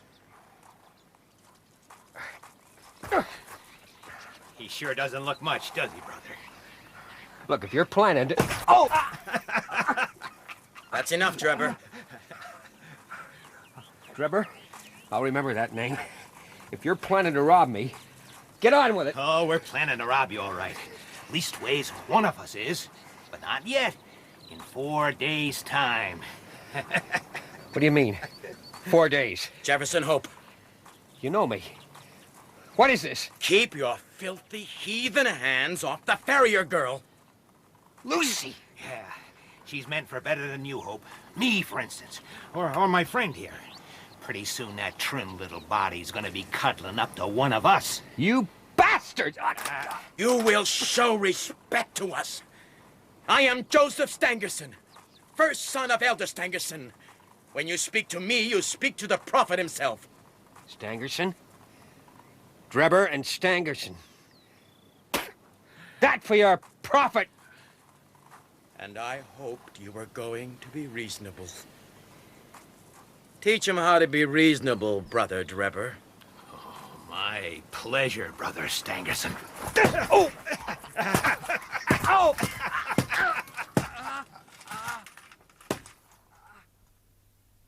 They left me for dead.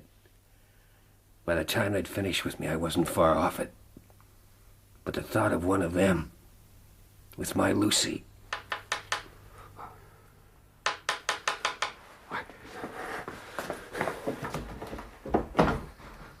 Who's there? I warn you, I'm armed. Quiet! For the love of heaven! Good God, you nearly had my gun in your face. For pity's sake, get me inside. They're all around the house. The devil they are. Here, take my arm.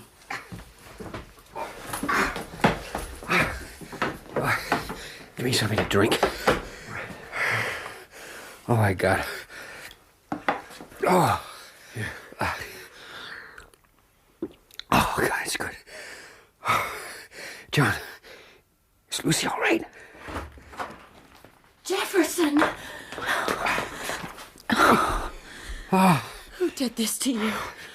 Drebber, Stangerson, I've got to get both of you away. Tonight. I can be dressed in a moment. What should we take? Food. And as much water as we can manage. I'll see to that. Hurry, buddy.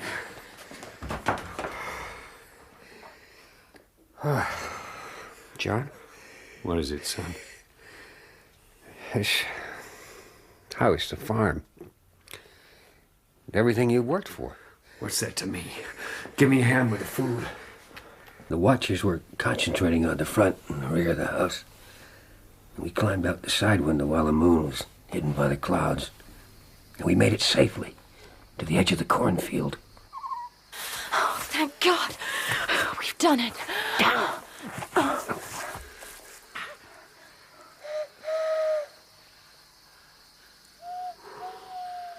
They're everywhere. Not a sound. 9 to 7. 7 to 5. What news? If the girl remains stubborn, we strike tomorrow at midnight. The prophet's orders. Then there'll be some fun. Aye, brother. I'll tell the others. Is it safe to move on? We must. Everything depends on speed. I had 3 horses waiting. All night we kept moving, all next day. Most the next. But then our food was gone. I wasn't worried, though. There was game aplenty in the mountains. We were high up above sea level. And the air was bitter. Let me go. No. No, you rest while you can. I'll not be long. Be back before full dark. Depend on it. We'll have a quick meal and move on. This time tomorrow, we'll be in Carson City. And safe. I had to tramp a couple of miles or more before I had any luck with my rifle. The last of the light was dying by the time I got back. Hello? Lucy? John? We'll feast tonight!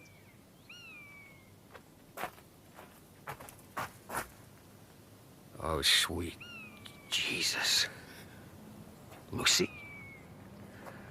Lucy!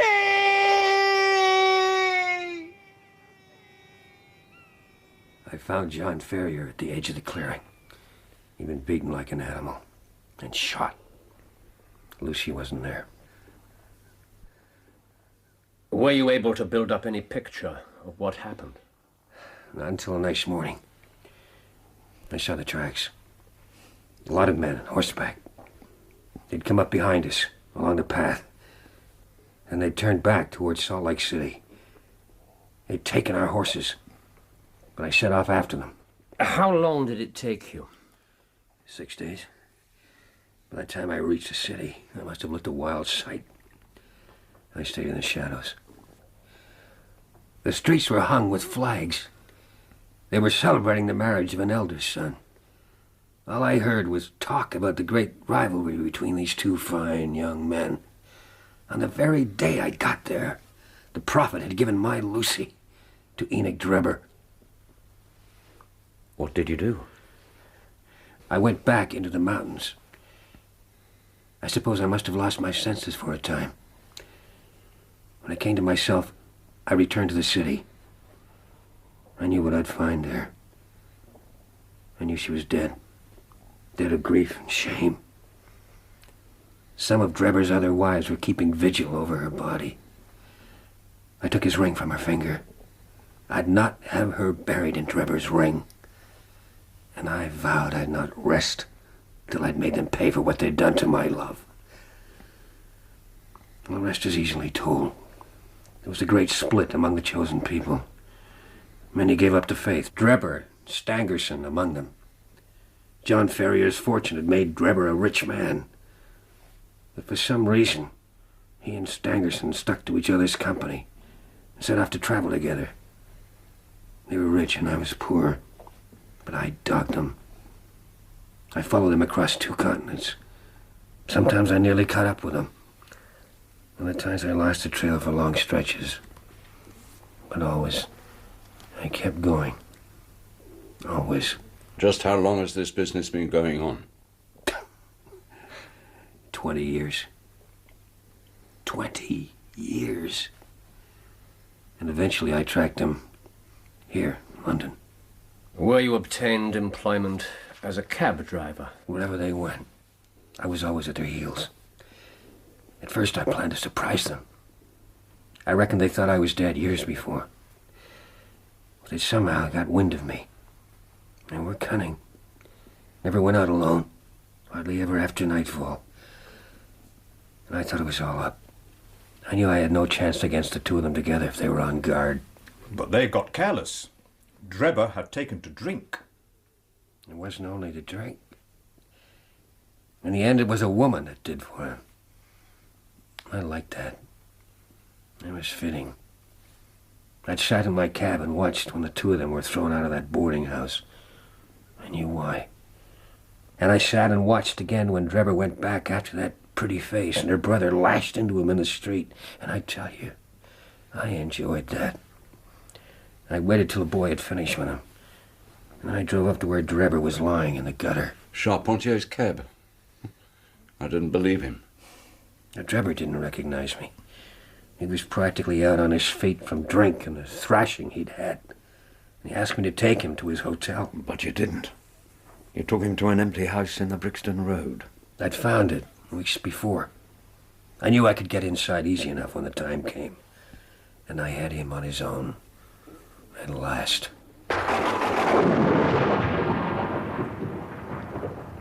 This is my hotel. Cabby, it's damn dark here. Now, Enoch Drebber. Huh? Who am I? What? What do you mean? Who are you? I don't know you. I've never seen.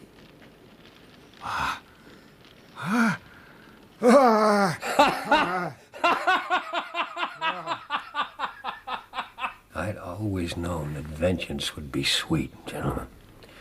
But I'd never hoped for the contentment of soul that I felt at that moment. It was like madness. The pulses in my temples beat like sledgehammers, and I believe I'd have had some sort of fit if the blood hadn't gushed from my nose. And believe me. Keep away from me, Hope. You're insane. Look at this ring, Drebber. This is the ring that killed Lucy Ferrier when you forced it on her finger and dragged her off to your shameless harem. No. Now look at it. It'll be the last thing you ever do look at. Would you murder me? I'm no murderer. We'll let the high God judge between us. There are 2 pills in this box. Choose and eat. No. There's death in one and life in the other. I'll take what you leave. No. Choose! No. Choose! Let's see if there's justice on the earth or if we're ruled by chance. Now choose! By God, I will murder you where you stand!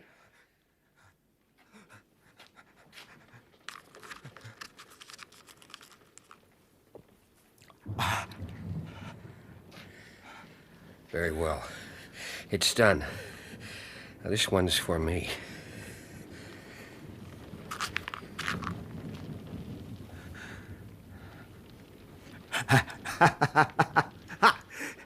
I've beaten you, Jefferson Hope. Justice on earth.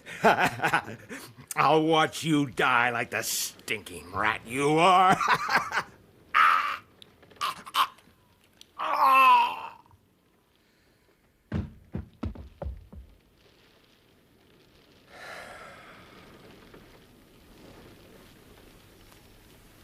That's how Enoch Drebber came to his end.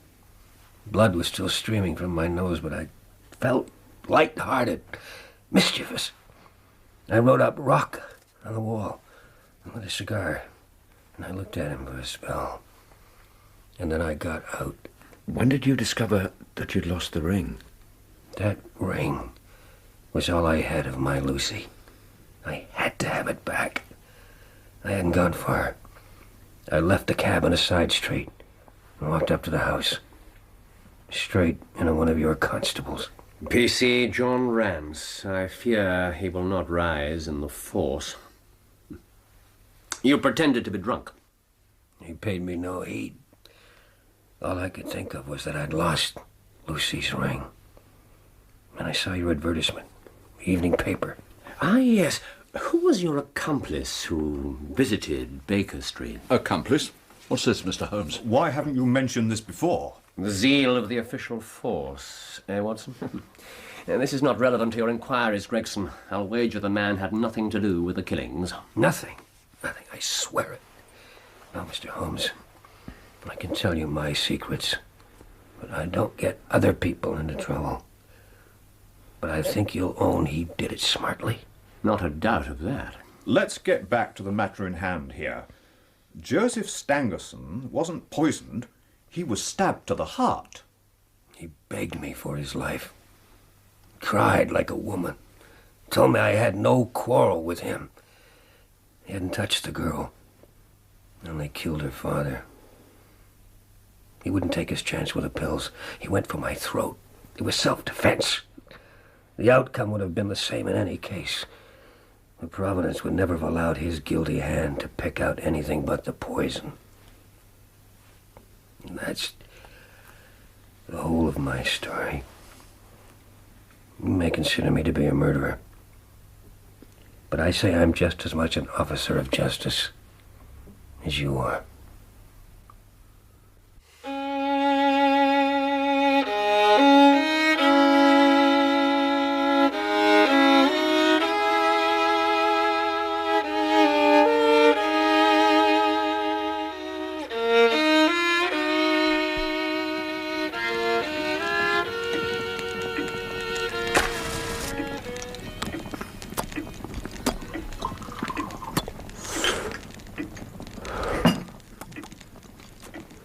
I still find it hard to believe. If someone had said to me 2 weeks ago that I was going to find myself caught up in a murder investigation, what an extraordinary affair. Thank you, Doctor.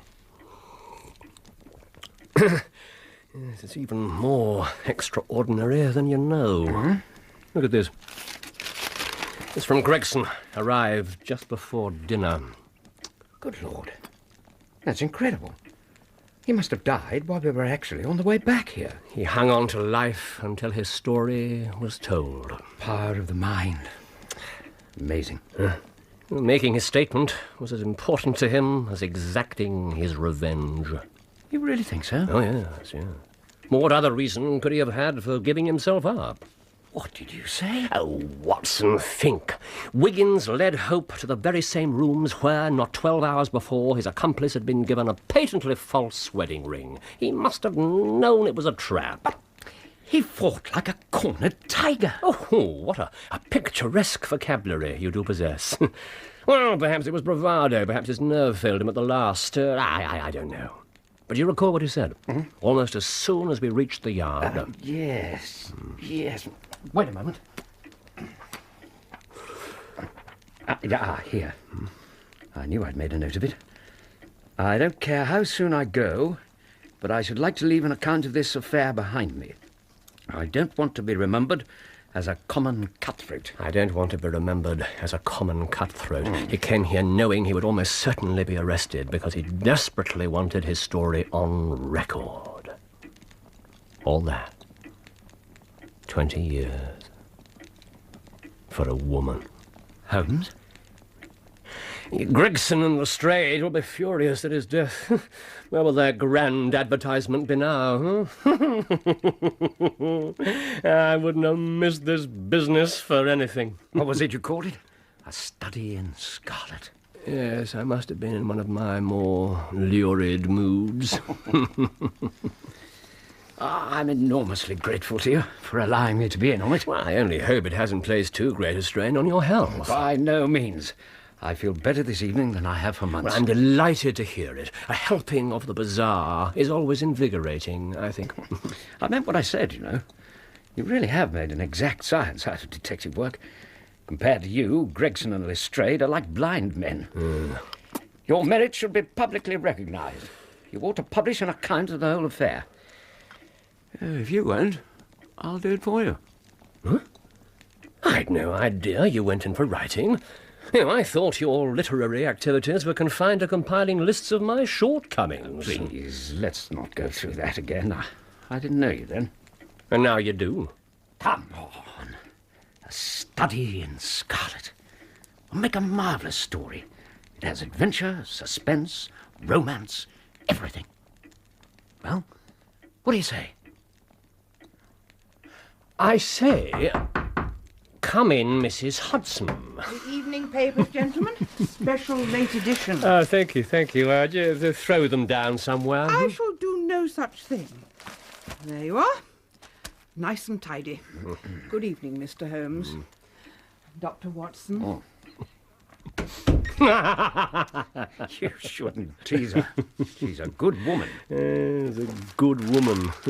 I was once introduced to a woman universally praised for her charity work amongst the poor. She subsequently proved to have dispatched 3 wealthy husbands by methods I will not relate so soon after your consumption of Mrs. Hudson's baked apple dumplings. I'm most grateful.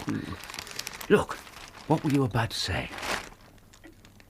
Holmes, what's wrong? Listen to this. The public have lost a sensational treat through the sudden death of the suspected murderer Jefferson Hope. That news got out quickly. Gregson and Lestrade. I might have known they'd find a way to transmute their failure into success and their mediocrity into genius. They couldn't wait to parade themselves before their adoring public and soak up its applause. Oh, now, come on. It is an open secret that the credit for the capture of this vicious and dangerous criminal belongs entirely to the well-known Scotland Yard officials, Messrs. Lestrade and Gregson. The man was apprehended. Well? Yeah. Read it for yourself.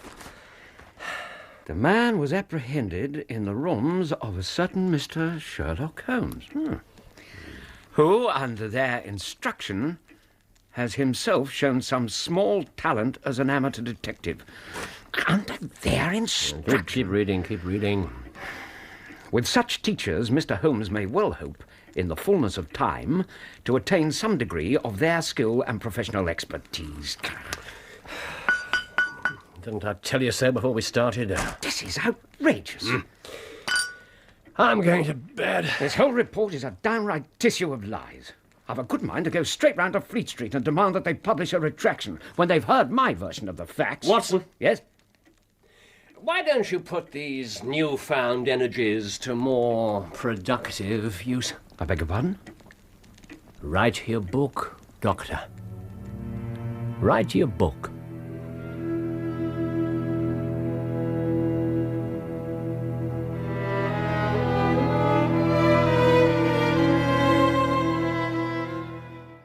Of A Study in Scarlet by Sir Arthur Conan Doyle.